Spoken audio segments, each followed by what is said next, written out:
નર્મદાની કેનાલમાં પ્રેમી યુગલે આપઘાત કરી લીધો છે। હાલોલ નજીક આવેલ ખંડીવાળા કેનાલમાં પ્રેમી પંખીડાએ ઝંપલાવ્યું। પ્રેમી પંખીડાને શોધી કાઢવા માટે હાલોલની ફાયર ફાઇટરની ટીમે શોધખોળ હાથ ધરી। પોલીસે પણ ઘટનાસ્થળે પહોંચીને તપાસ હાથ ધરી છે। યુવક હાલોલના ઉજેતી ગામનો તો યુવતી હાલોલની હોવાનું સામે આવી રહ્યું છે। પ્રેમ સંબંધ હતો પણ લગ્ન ન થવાને કારણે આખરે જીવન ટૂંકાવ્યું છે।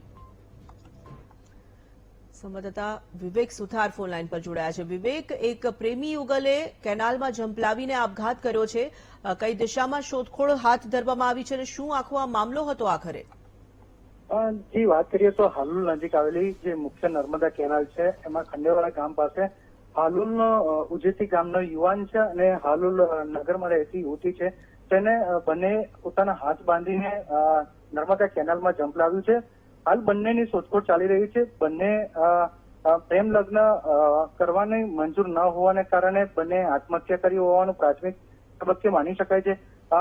હાલોલ જે પોલીસને ઘટના સ્થળેની ખબર પડતા જ પોલીસે ફાયર વિભાગના માણસોને કહીને તેમની શોધખોળ હાથ ધરી છે। બંનેના યુગલો કેટલી જગ્યાએ તણાયા છે, કઈ છે તેની શોધખોળ થયા બાદ જ હજુ પૂર્ણ જાણકારી મળી શકે તેમ છે। જી, ધન્યવાદ જાણકારી માટે।